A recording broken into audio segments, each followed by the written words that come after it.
নবী দো জাহানের বাদশাহ হাবিবুল্লাহ নবী জনাবে মুহাম্মদুর রাসূলুল্লাহ সাল্লাল্লাহু আলাইহি ওয়াসাল্লাম মক্কাতুল মুকাররমা থেকে আল্লাহর নবীর মেরাজ হয়েছিল বাবা। যেই রাত্রে আল্লাহর নবী মেরাজ শরীফে গিয়েছিলেন, বাইতুল্লাহ থেকে বাইতুল মুকাদ্দাস পর্যন্ত বোরাকে করে আর বাইতুল মুকাদ্দাস থেকে রফরফে করে আল্লাহর নবীকে সঙ্গে করে নিয়ে ফেরেশতা হযরতে জিবরিল আমিন আল্লাহর নবীকে নিয়ে মেরাজে নিয়ে যাচ্ছিলেন। সিদরাতুল মুনতাহার ওখানে আল্লাহর নবী যখন পৌঁছে গেলেন, ফেরেশতা হযরতে জিবরিল আমিন ডেকে ডেকে বললেন, আসসালাতু ওয়াসসালামু আলাইকা ইয়া রাসূলুল্লাহ ইয়া হাবিবাল্লাহ। হুজুর, হুজুর এখান থেকে আপনি একা যাবেন। আল্লাহর নবী মা আমিন আল্লাহ আব্দুল্লাহর দুলাল এই সিদরাতুল মুনতাহায় হাজার হাজার লক্ষ লক্ষ পাতাগুলো রয়েছে বাবা। যেই পাতায় দুনিয়ার যত মানুষ রয়েছে ওই মানুষের নামগুলো আর তাদের পিতার নামগুলো লিপিবদ্ধ করা রয়েছে। ওই সিদরাতুল মুনতাহায় ওই গাছের পাতার ভিতরে দুটো পাতা জল জল জল জল করে জ্বলে, দুটো পাতা জল জল করে জ্বলে।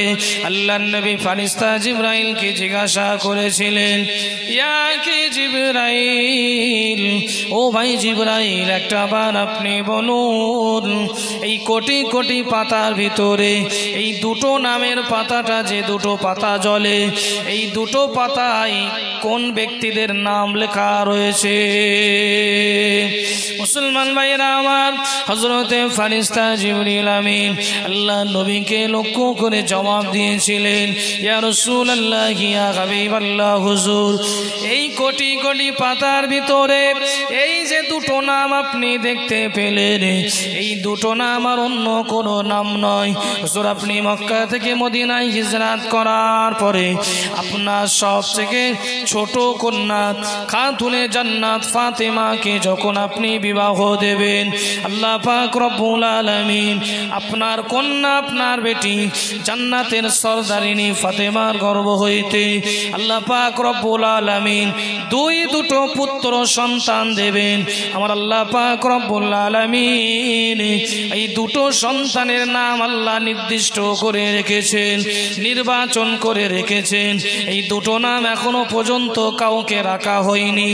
একটা নাম হবে হযরতে হাসান আর একটা নাম হবে হোসাইন। এই দুটো নাম আমার আল্লাহ রব্বুল আলামিন এই হাজার হাজার কোটি কোটি পাতার ভিতরে তিনি জানিয়ে রেখেছেন। জোরে বলো সুবহানাল্লাহ। কোটি কোটি পাতার ভিতরে দুটো নাম জ্বলছিল।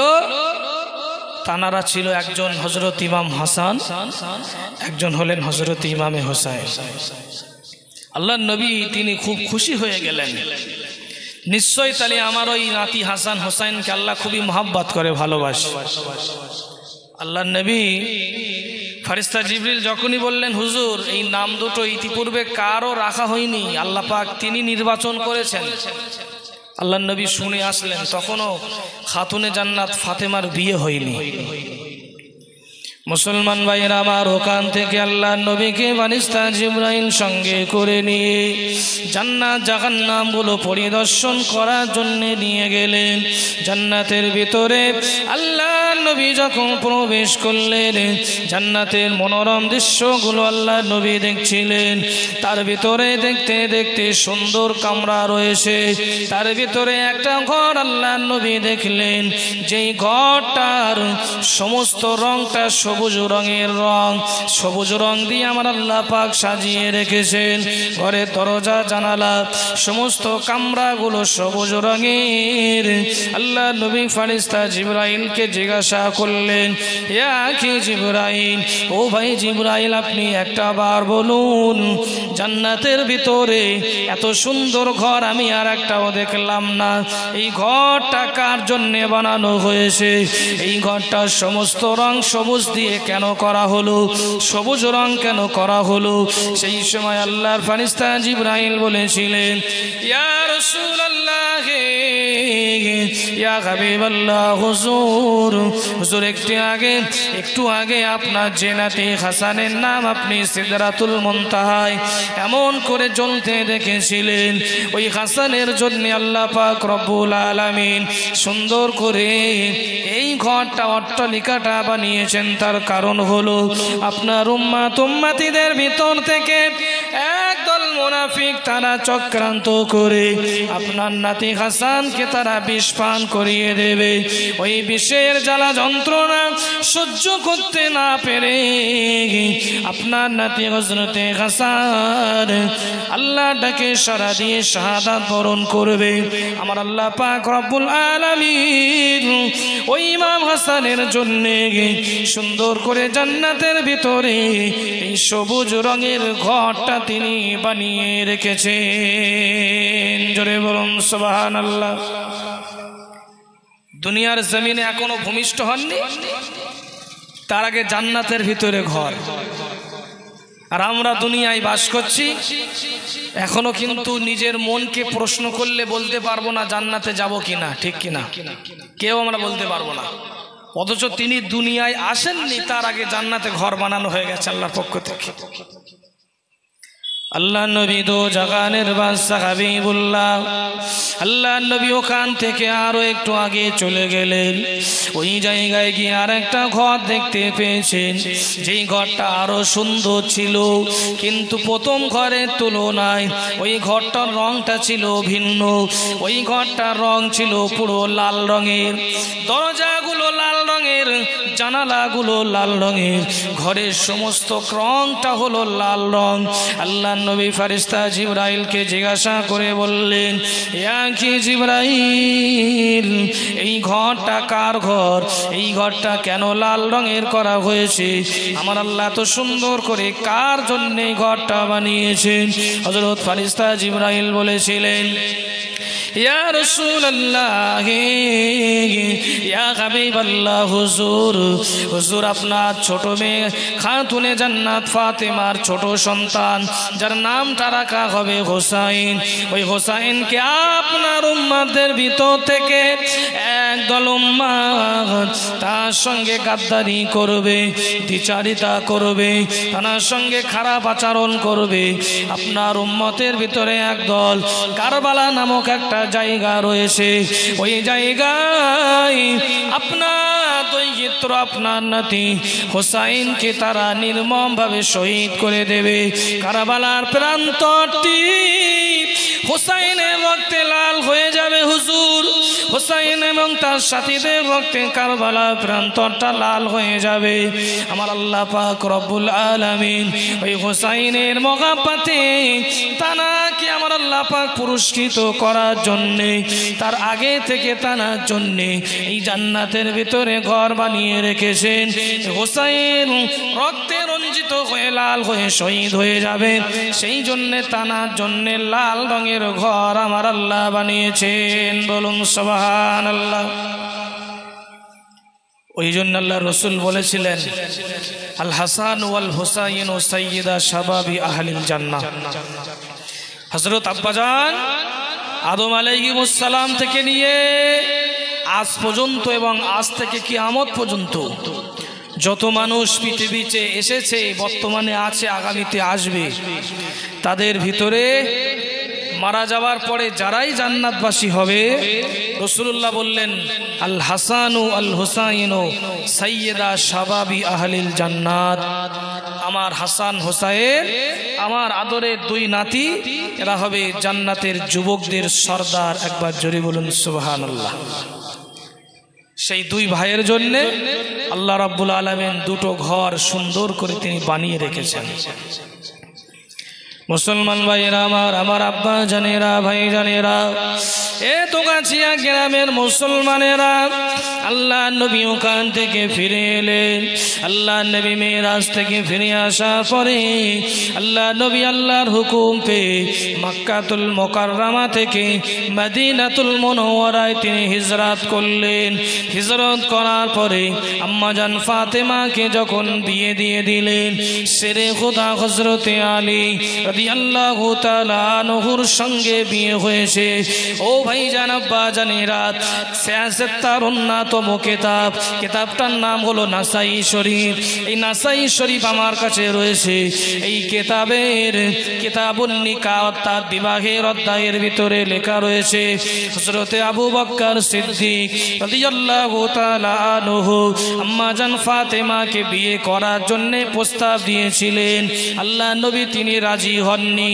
হযরতে ওমর ফারুক রাদিয়াল্লাহু আনহু তিনিও বলেছিলেন, ইয়া রাসূলুল্লাহ, ইয়া হাবিবাল্লাহ, হুজুর আপনার ছোট কন্যা ফাতেমাকে আমার সঙ্গে বিয়ে দেন। আল্লাহ রাসূল রাজি হননি। তারপরে আল্লাহ নবী তৃতীয় খলিফা আল্লাহ রাসূলের জামাতা হযরতে ওসমান গনি রাদিয়াল্লাহু আনহুর কাছে তখন আল্লাহ নবীর মেয়ে অলরেডি ছিল, সেই জন্য আল্লাহ নবী ওসমানের সঙ্গেও বিয়ে দেননি। কিন্তু এক পর্যায়ে দেখা গিয়েছে শেরে খোদা হযরতে আলী রাদিয়াল্লাহু তাআলা আনহুর সঙ্গে আল্লাহ নবীর কন্যা খাতুনে জান্নাত ফাতেমার বিয়ে হয়ে গেল। রাসূলুল্লাহ আলীর সঙ্গে নিজের মেয়েকে বিয়ে দিলেন। তো ভাইজান, হযরত, এখানে একটা মজার কথা, হযরত আলীর জন্ম হয়েছিল কাবা বাইতুল্লাহর ভিতরে। তো ভাইজান, আমরা নারী পুরুষ নির্বিশেষে কেউ আমরা হসপিটালে জন্ম নিয়েছি, আমাদের ভূমিষ্ঠ হওয়ার সময় আমরা হয়তো কেউ হসপিটালে ছিলাম বা নার্সিং হোমে ছিলাম বা ঘরে হয়েছে। কিন্তু শেরে খোদা হযরতে আলী তিনি জন্মগ্রহণ করেছিলেন কাবা বাইতুল্লাহর ভিতরে। আমার আল্লাহ পাক রব্বুল আলামিন কাবা বাইতুল্লাহর ভিতরে ওনার আম্মা জানের নাম ছিলেন ফাতেমা। ওই আম্মা জান যখন তানার প্রসব বেদনা শুরু হয়ে গেল, কোথায় যাব, আমার আল্লাহ রাব্বুল আলামিনের হুকুমে কাবা বাইতুল্লাহর দরওয়াজা খুলে গেল। হযরত আলীর আম্মা জান কাবা বাইতুল্লাহর ভিতরে প্রবেশ করলেন। কাবা বাইতুল্লাহর ভিতরে হযরত আলীর জন্ম। মনোযোগ দেন, ভালো করে বোঝেন। হযরত আলীর জন্ম কাবা বাইতুল্লাহর ভিতরে, যেটা আল্লাহর ঘর। আর ওনার বিবি খাতুনে জান্নাতের জন্ম হলো নবীর বাড়িতে, নবীর ঘরে। একবার জোরে বলুন সুবহানাল্লাহ। নবীর ঘরের মেয়ে স্ত্রী হলো কোন ঘরের ছেলের সাথে? আল্লাহর ঘরের ছেলের সাথে। ভালো করে বোঝেন, দ্বিতীয় কোনো পুরুষের সঙ্গে কিন্তু বিয়ে হয়নি। কিতাবের ভিতরে এসে এর ভিতরে একটা হিকমত রয়েছে। আল্লাহ রাব্বুল আলামিন তিনি পছন্দ করেছিলেন যে জান্নাতের যিনি সরদার হবে, জান্নাতের যিনি সরদারিনী হবেন, পৃথিবীর জমিনে যত মেয়ে জান্নাতে যাবে, যত মহিলা জান্নাতে যাবে, সমস্ত মহিলাদের সরদারিনী হবেন খাতুনে জান্নাত আম্মা জান ফাতেমাতুজ জোহরা রাদিয়াল্লাহু আনহা। তানার স্বামী পৃথিবীর যে কেউ তো হতে পারে না, তাই আল্লাহ বললেন, আমার আল্লাহ রাব্বুল আলামিন তিনি সেট করে দিলেন, বলে দিয়েছিলেন যে আমার ঘরে যে বেটার জন্ম, সেই বেটার সঙ্গে আমার হাবিবের ঘরের মেয়ের বিয়ে হবে। জোরে বলুন সুবহানাল্লাহ। হযরত আম্মা জান ফাতেমার বিয়ে হয়ে গেল। হযরত আলী রাদিয়াল্লাহু আনহু তিনি ছিলেন খুব গরিব একজন। ওনার আব্বা জানের নাম হল আবু তালেব। শিহাবে আবি তালিব থেকে আসার পরে আম্মাজান খাদিজাতুল কোবরা ইন্তেকালের 3 দিন পরে, 3 দিন, হযরত আশরাফ আলী থানভী রহমাতুল্লাহ আলাইহি একটা কিতাব লিখেছেন উর্দু ভাষায়। আমার কাছে আছে কিতাবটি, সিরাতের কিতাব। কিতাবটির নাম হলো নসরুত্তিব ফি যিকরি নবীল হাবিব। এই কিতাবের ভিতরে লিখলেন আম্মাজান খাদিজা ইন্তেকালের 3 দিন পরে হযরত এই আবু তালেব ইন্তেকাল করেছেন। তারপরে ওই আবু তালেবের বেটা হলেন হযরতে আলী রাদিয়াল্লাহু তাআলা আনহু। স্বামী স্ত্রী বিয়ে হয়ে গেল। রাসূলুল্লাহর চাচি আম্মা জান, আল্লাহ রাসূলের চাচা হযরতে আব্বাস রাদিয়াল্লাহু আনহু, আল্লাহ নবী চাচা হযরতে আব্বাস রাদিয়াল্লাহু আনহু, তানার স্ত্রীর নাম হলো উম্মুল ফজল। কিতাবটি মিশকাত শরীফ, মিশকাতুল মাসাবি হাদিসের কিতাবের ভিতরে এসেছে। ওই কিতাবটা আমার কাছে রয়েছে বাবা। ওই হাদিসের কিতাবের ভিতরে লম্বা হাদিস এসেছে। হযরতে আব্বাস রাদিয়াল্লাহু আনহুর স্ত্রী নাম হলো উম্মুল ফজল। ওনার একটা নিজের বোন আল্লাহ রসুলের বিবি ছিলেন। তিনি হলেন আমাদের আম্মা জান হযরতে মাইমুনা রাদিয়াল্লাহু তাআলা আনহা। আল্লাহ রসুলের সম্পর্কে ভাইরা ভাই ছিলেন। হযরত মাইমুনা আর আব্বাস রাদিয়াল্লাহু আনহুর বিবি দুজন বাবা নিজের বোন বোন। এক সময় চাচি আম্মা জান আল্লাহ রসুলের ঘরে প্রবেশ করলেন। আল্লাহ নবী মসজিদে নববীর পাশে হুজরা শরীফের ভিতরে রয়েছেন। হযরত আল্লাহ নবী চাচা আল্লাহ নবী চাচিমা হযরত উম্মুল ফজল আল্লাহ রসুলের ঘরে প্রবেশ করার জন্য অনুমতি চাইলেন। আসসালাতু ওয়াসসালামু আলাইকা ইয়া রাসূলুল্লাহ ইয়া হাবিবাল্লাহ। হুজুর, হুজুর আমি আপনার চাচি আম্মা জান এসেছি। হুজুর আপনি একটা বার আমাকে অনুমতি দিয়ে দেন, আপনার সঙ্গে আমার কিছু কথা রয়েছে। আল্লাহ নবী অনুমতি দিয়ে দিলেন। চাচি আম্মা জান ঘরের ভিতরে গিয়ে আল্লাহ নবীর সামনে ভাবে করে বসে গেলেন। চাচি আম্মা জান বসে গিয়ে আল্লাহ নবীকে লক্ষ্য করে বলেছিলেন, আসসালাতু ওয়াসসালামু আলাইকা ইয়া রাসূলুল্লাহ ইয়া হাবিবাল্লাহ। হুজুর, হুজুর বেয়াদবি মাফ করুন, আমি আপনার চাচি আম্মা জান উম্মুল ফজল। গতকাল রাতে আমি একটা স্বপ্ন দেখেছি। যেই স্বপ্নটা দেখার পর থেকে আমি খুবই চিন্তিত হয়ে পড়েছি। আমি খুব চিন্তিত হয়ে পড়েছি, একটা স্বপ্ন দেখেছি। আল্লাহ রসুল বললেন, কি স্বপ্ন দেখেছো? কলা মা হুয়া, তুমি কি স্বপ্ন দেখেছো আমার সঙ্গে একবার বলো। চাচি আম্মা জান বলেছিলেন, ইয়া রাসূলুল্লাহ ইয়া হাবিবাল্লাহ। হুজুর, রাআইতু কান্না কিতাতাম মিন জাসাদিকা উজিয়াত কুতিয়াত ওয়া উজিয়াত ফি হিজরি। ইয়া রাসূলুল্লাহ ইয়া হাবিবাল্লাহ। হুজুর, হুজুর আমি খুবই খারাপ স্বপ্ন দেখেছি। রাআইতু হুলমাম মুনকারাম মিনাল লাইল। হাদিসের ইবারাত, আমি খুব খারাপ স্বপ্ন দেখেছি। ও ভাই, স্বপ্ন খারাপও হয় ভালোও হয়, ঠিক কিনা? আল্লাহ রসুল বললেন, খারাপ কি ভালো আগে বলো, স্বপ্নের কথাটা আমি শুনি। কলাত রাবি বলেন, চাচি আম্মা জান বলেন, আমি স্বপ্ন রেখেছি।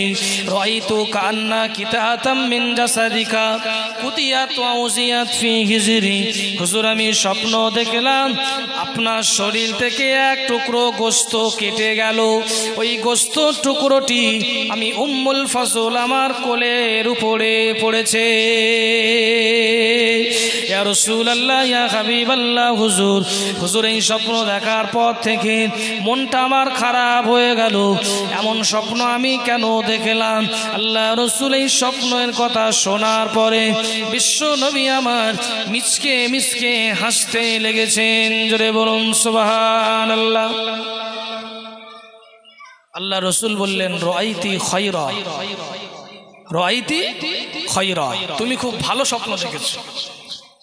কিন্তু চাচি আম্মা জান মনে করছেন আমি খারাপ স্বপ্ন দেখেছি।